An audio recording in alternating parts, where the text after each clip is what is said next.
गौरी पुत्र गणेश भगवान की जय। जय श्री कृष्णा, राधे राधे।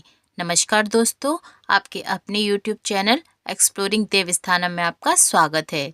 आज के इस वीडियो में हम आपको पौष पुत्रदा एकादशी व्रत की पावन कथा के बारे में बताने जा रहे हैं। इस समय पौष का पावन महीना चल रहा है। पौष माह के शुक्ल पक्ष में पड़ने वाली एकादशी को पुत्रदा एकादशी के नाम से जाना जाता है। हिंदू धर्म में एकादशी का बहुत अधिक महत्व होता है। हर माह में 2 बार एकादशी पड़ती है, एक कृष्ण पक्ष में और एक शुक्ल पक्ष में। साल में कुल 24 एकादशी पड़ती है। एकादशी का पावन दिन भगवान विष्णु को समर्पित होता है। इस दिन विधि विधान से भगवान विष्णु की पूजा अर्चना की जाती है। भगवान विष्णु की कृपा से व्यक्ति की सभी मनोकामनाएं पूर्ण होती हैं। कहा जाता है कि एकादशी व्रत के दिन व्रती को एकादशी की कथा का पाठ अवश्य करना चाहिए। मान्यता है कि व्रत कथा का पाठ करने से भगवान विष्णु की कृपा से सभी मनोकामनाएं पूरी होती हैं और मृत्यु के पश्चात मोक्ष की प्राप्ति होती है। तो आइए जानते हैं पौष एकादशी व्रत कथा। एक बार धर्मराज युधिष्ठिर कहने लगे कि हे भगवान, आपने पौष कृष्ण एकादशी अर्थात सफला एकादशी का महात्म्य बताकर बड़ी कृपा की है।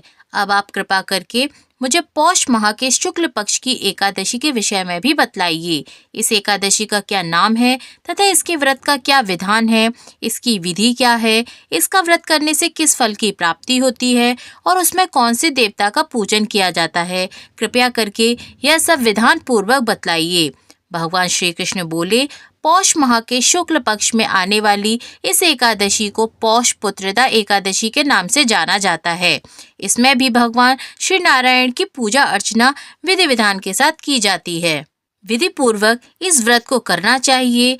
इस चर और अचर संसार में पुत्रदा एकादशी के व्रत के समान दूसरा कोई व्रत नहीं है। इसके पुण्य से मनुष्य तपस्वी, विद्वान और लक्ष्मीवान होता है। इसकी मैं एक कथा कहता हूँ, सो तुम ध्यान पूर्वक सुनो।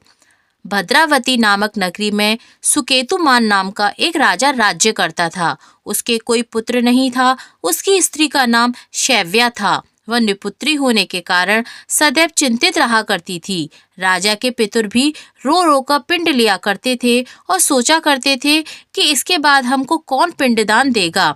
राजा को भाई, बांधव, धन, हाथी, घोड़े, राज्य और मंत्री, इन सब में से किसी से भी संतोष नहीं होता था।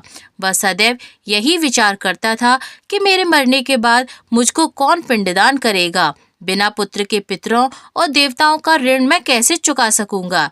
जिस घर में पुत्र न हो उस घर में सदैव अंधेरा ही रहता है। इसलिए पुत्र उत्पत्ति के लिए प्रयत्न करना चाहिए।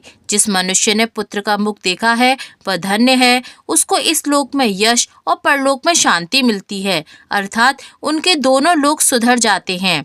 पूर्व जन्म के कर्म से भी इस जन्म में पुत्र, धन आदि प्राप्त होते हैं। राजा इसी प्रकार रात दिन चिंता में लगा रहता था। एक समय तो राजा ने अपने शरीर को त्याग देने का निश्चय किया, परंतु आत्मघात को महान पाप समझकर उसने ऐसा नहीं किया। एक दिन राजा ऐसा ही विचार करता हुआ अपने घोड़े पर चढ़कर वन को चल दिया तथा पक्षियों और वृक्षों को देखने लगा।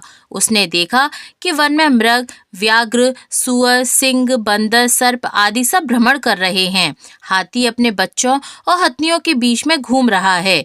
इस वन में कहीं तो गीदड़ अपने कर्कश स्वर में बोल रहे हैं, कहीं उल्लू ध्वनि कर रहे हैं। वन के दृश्यों को देखकर राजा सोच विचार में लग गया। इसी प्रकार आधा दिन बीत गया। वह सोचने लगा कि मैंने कई यज्ञ किए, ब्राह्मणों को स्वादिष्ट भोजन से तृप्त किया, फिर भी मुझको दुख प्राप्त हुआ। ऐसा क्यों? राजा प्यास के मारे अत्यंत दुखी हो गया और पानी की तलाश में इधर उधर फिरने लगा। थोड़ी दूरी पर राजा ने एक सरोवर देखा। उस सरोवर में कमल खिले हुए थे तथा सारस, हंस, मगरमच्छ आदि विहार कर रहे थे। उस सरोवर के चारों तरफ मुनियों के आश्रम बने हुए थे। उसी समय राजा के दाहिने अंग फड़कने लगे। राजा शुभ शगुन मानकर सोच समझकर घोड़े से उतरकर मुनियों को दंडवत प्रणाम करके बैठ गया। राजा को देखकर मुनियों ने कहा, हे राजन, हम तुमसे अत्यंत प्रसन्न हैं। तुम्हारी क्या इच्छा है सो हमसे कहो। राजा ने पूछा, महाराज, आप कौन हैं और किस लिए यहाँ आए हैं? कृपया करके मुझे बताइए। मुनि कहने लगे, हे राजन, आज संतान देने वाली पुत्रदा एकादशी है। हम लोग विश्वदेव हैं और इस सरोवर में स्नान करने के लिए आए हैं। यह सुनकर राजा कहने लगा कि महाराज, मेरे भी कोई संतान नहीं है। यदि आप मुझ पर प्रसन्न हैं तो एक पुत्र का वरदान दीजिए। मुनि बोले, हे राजन, आज पुत्रदा एकादशी है, आप अवश्य ही इसका व्रत करें। भगवान की कृपा से अवश्य ही आपके घर में पुत्र होगा। मुनि के वचनों को सुनकर राजा ने उसी दिन एकादशी का व्रत किया और द्वादशी को उसका पारण किया। इसके पश्चात मुनियों को प्रणाम करके महल में वापस आ गया। कुछ समय बीतने के बाद रानी ने गर्भ धारण किया और 9 महीने के पश्चात उनके एक सुंदर पुत्र हुआ।